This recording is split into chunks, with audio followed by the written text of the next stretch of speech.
the Art and Industry of Business and Living podcast, discussing conscious choices around business, money, life and living, and creating a greater future for you and the planet. Hi everybody, welcome to the Art and Industry of Business and Living. You're with Simone Milasas, your host, and I am in Pridgeon Beach at the moment in the hot and humid weather, which we're recording this, and then we just had this big, huge amount of rain, which Queensland does. It's really tropical, and my internet went out and we lost it. So we are repeating ourselves again now for you. But you never heard the first one, so it doesn't mean anything to you anyway. So I have an interesting topic today, and I have two of my friends here joining me today. I have Mr. Christopher Hughes. Welcome. Thank you so much for having me again. This is my third time. It is your third time. It's awesome. And Mr. Andrew Gardella. Hello. I think this is my first time on this podcast. And this one, except we'd take two today. So it feels like it's a second time. So my cherry's been popped slightly, but we're not exactly. done. Well, exactly. You're a virgin, but this is the first time I've ever had a threesome on here. So, there is something new for everybody. There is something new for everyone. And you should look out for something new every day. So these two friends of mine are both Access Consciousness facilitators. They are also both Right Voice for You facilitators. And that is one of the reasons why I brought them on here, because they actually do have a class coming up in Rome, Italy. Actually, let's start off with that. When's the dates and how can people join you? March 10th through the 12th, 2018, for those people. Now, do they have to just come to Rome to join you, or is there another way? We're working on that. Most likely they should come to Rome, but we might be able to get you in via internet connection. We had to check on our internet provider. Yes. Or Audio Live. I mean, Audio exactly. Live is working great for all the Access classes, so you might want to look at that. Anyway, you can go check it out on rightvoiceforyou.com and find them there. So anyway, one of the topics that we wanted to talk about today, which we already just spent 15 minutes talking about, but now we're coming back to, is how to not sound like a dick. So let's start off with that. It's like, what is that? What is being a dick mean to both of you?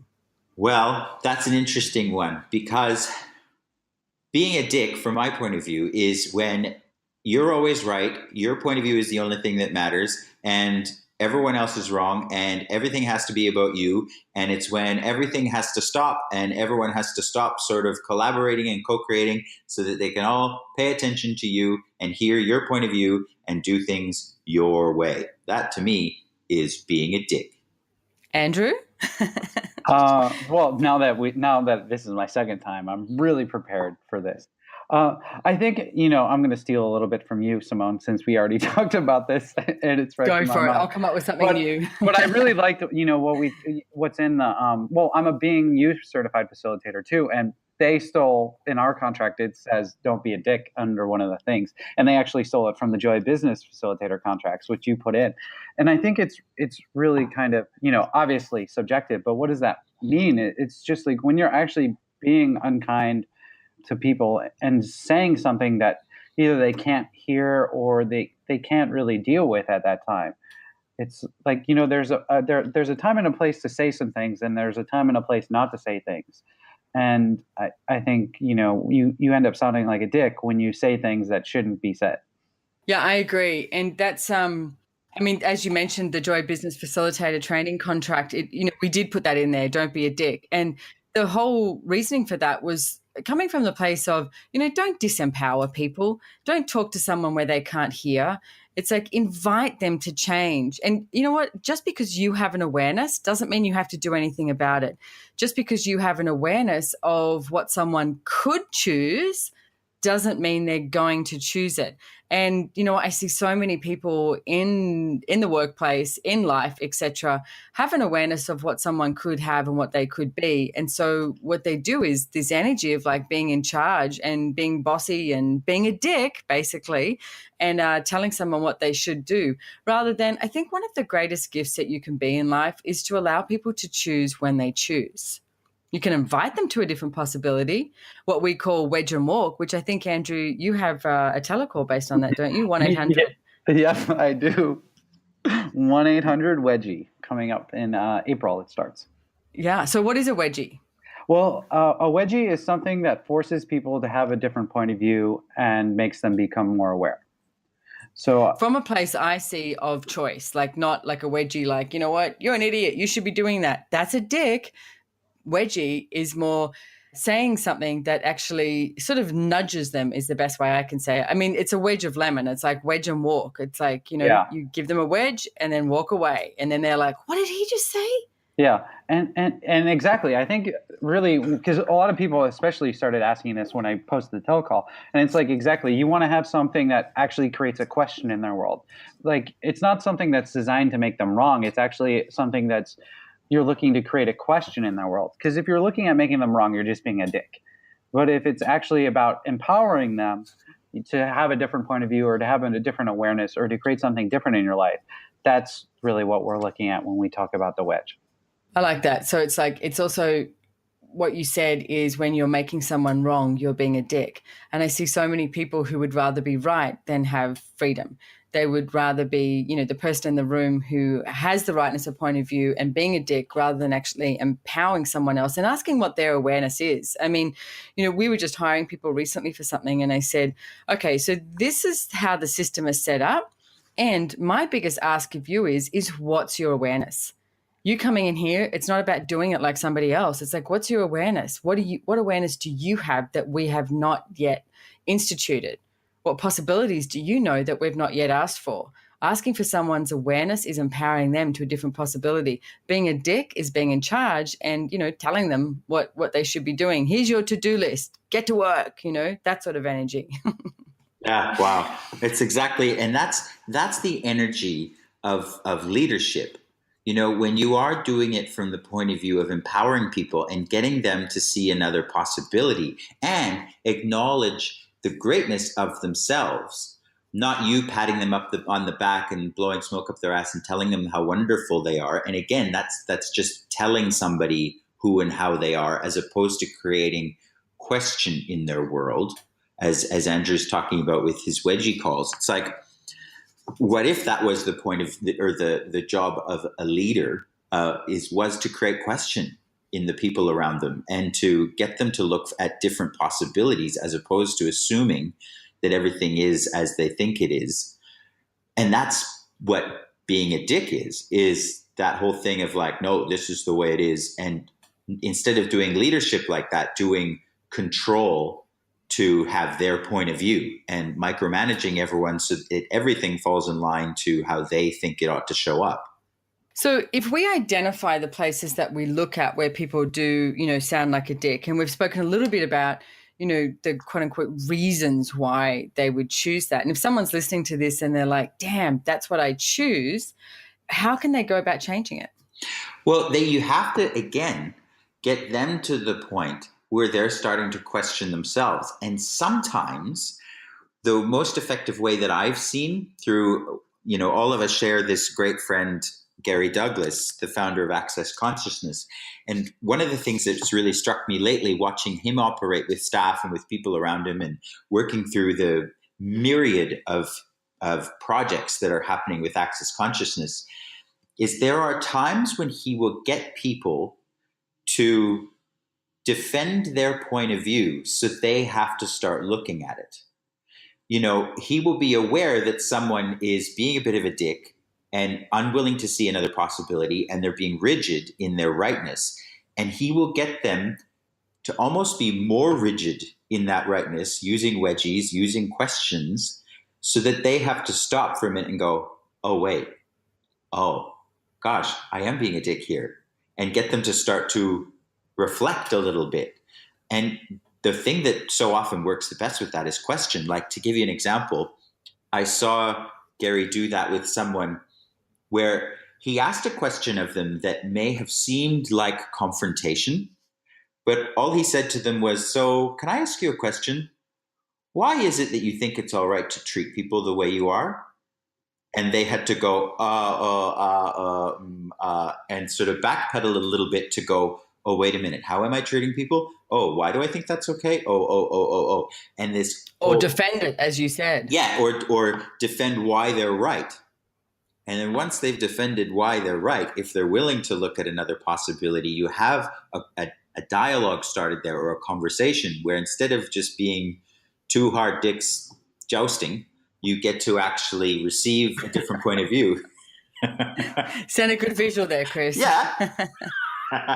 Well, and I think that so much of this is really, especially when we're talking about how to not sound like a dick, and like in the context of the right voice classes, I look at it as, well, how are you talking to people? Are you speaking with people as a way to invite their possibilities? Like you were saying, Simone, what are you aware of? What are the people that you're working with that are aware of that you aren't aware of? Like, and what can they actually contribute?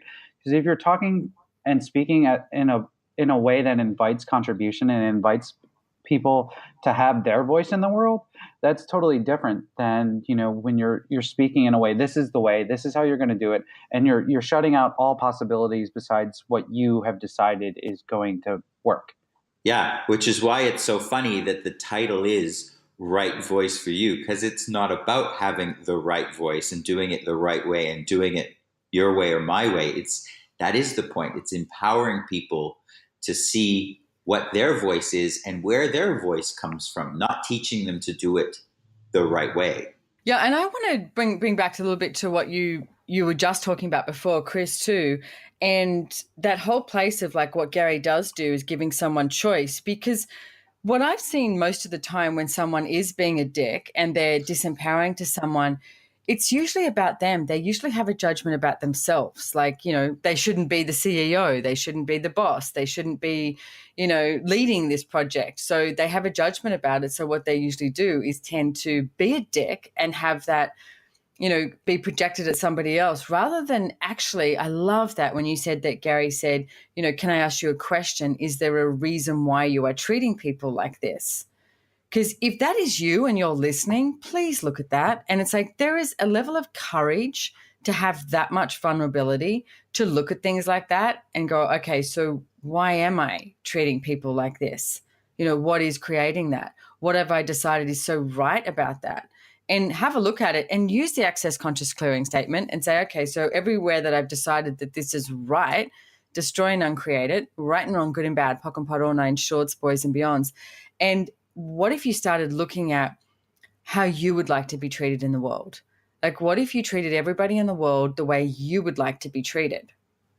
Different reality, different possibility. And I think, Simone, when you're talking about it, what in most cases, at least when I've had the scenarios when I've been talking to people and I'm like, God, I just was I a dick? Like, what the hell? It's like I realized I had these points of views, and then I would just project or expect these things on these other people. Or like Chris is saying, where I proved that I had this ability or this power, rather than just being like, okay, like what's going on in my world, and like POC and POD me, and then like moving forward. Because it's such a different place to speak from when you actually aren't looking like at proving anything. Yeah, absolutely. So what are some of the other tools that you guys, can offer here for people who are recognizing? So we've got two things here. If they're being a dick, right? What are some of the tools that they can do? And then the other piece I want to ask you about is when someone is being a dick to you and it's like, or sounding like a dick to you and projecting at you, what tools can you offer? Wow. Okay, cool. Well, I'll start with the second one. I love you. Okay, cool. Chris Let's go. Starts with how to receive a dick. Yeah, how to receive a dick. That's one of my favorite things. No, the thing is, with the second one, when someone is being a dick to you, probably the greatest ease I can offer people with that is to drop your barriers and not make them wrong. It's like you can acknowledge that someone's a dick without making them wrong. What if it wasn't bad to be a dick? It just was. Like the thing that I love most about Access Consciousness and about the tools that Access Consciousness offers is the acknowledgement that in oneness and in consciousness, nothing is judged and everything is included. And that includes dicks. Like, for example, here in Queensland, in Australia, we have a lot of snakes. And snakes have venom. And snakes can bite. Does that make them wrong? No, they're just snakes. That doesn't mean you... It makes them wrong if they come into my house, Chris. Yeah. Well, what I was going to say is it doesn't mean you have to invite them into your house. It doesn't mean you have to hold them to your breast and hug them. That would be stupid because they're snakes. You just have to go, oh, okay, you're a snake. You have the capacity to bite me. You have the capacity to poison me. I will acknowledge that and keep you at arm's length and still receive who and what they are.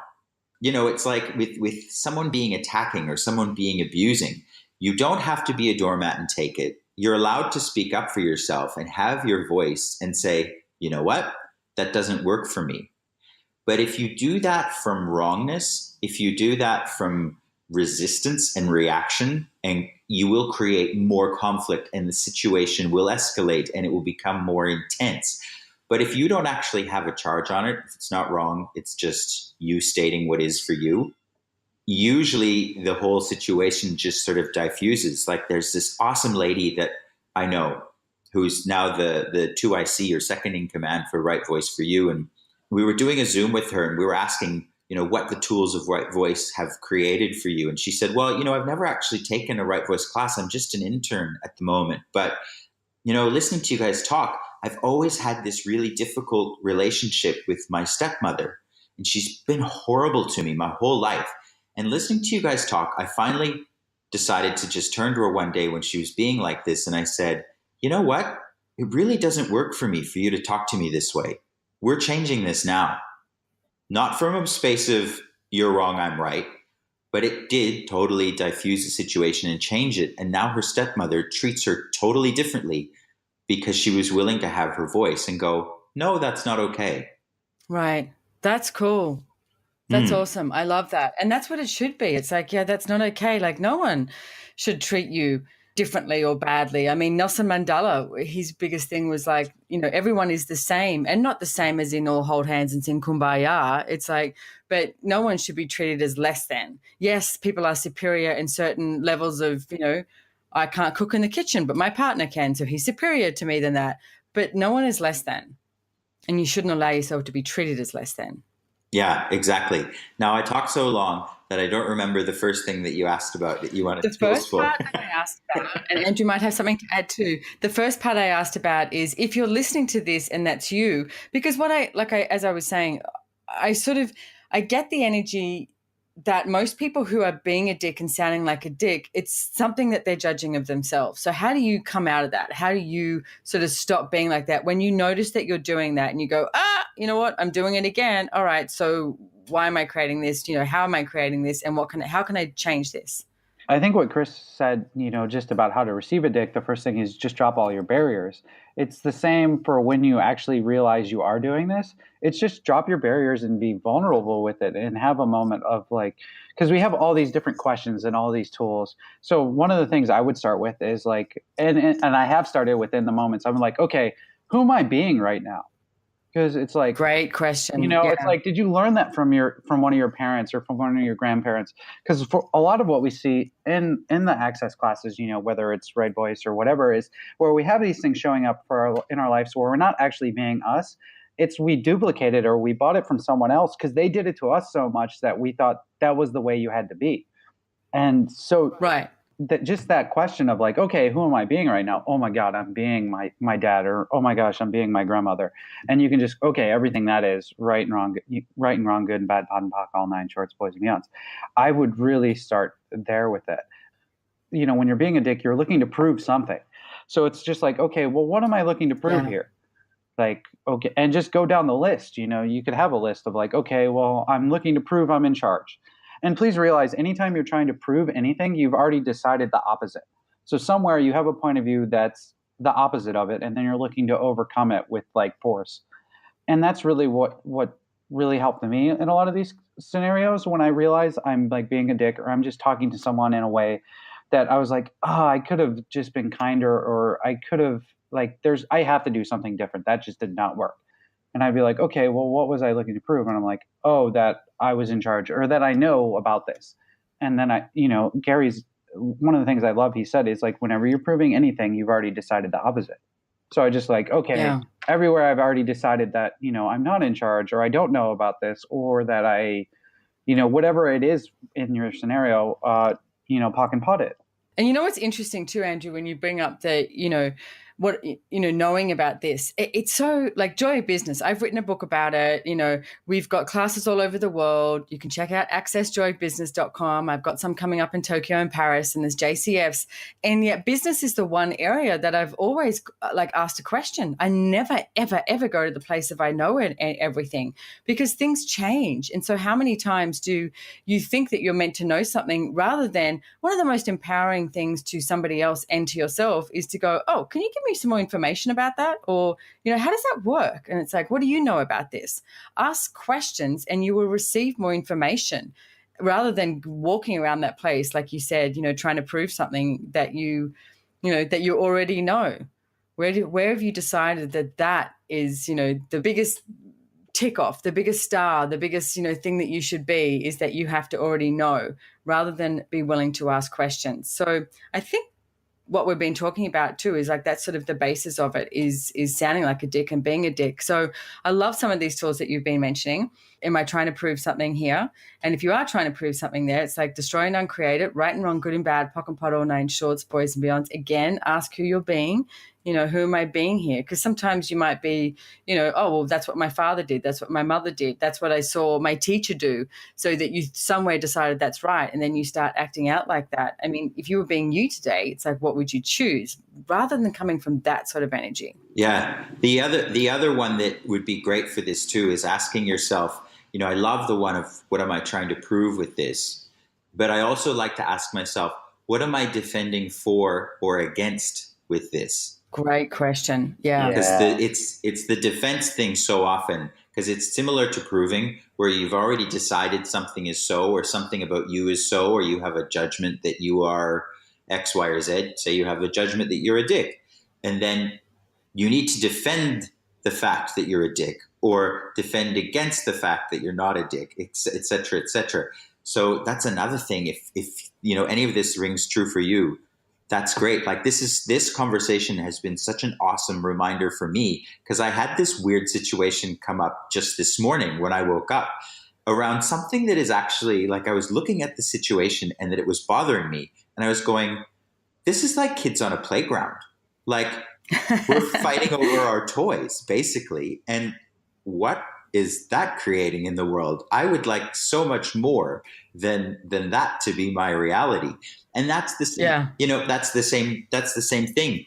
It's sort of like, in the first take of this call that we did, I was talking about that I recently was on a board for an antique association in Australia. And I was on this board for 3 years, and it was really frustrating to me that nothing was actually being created.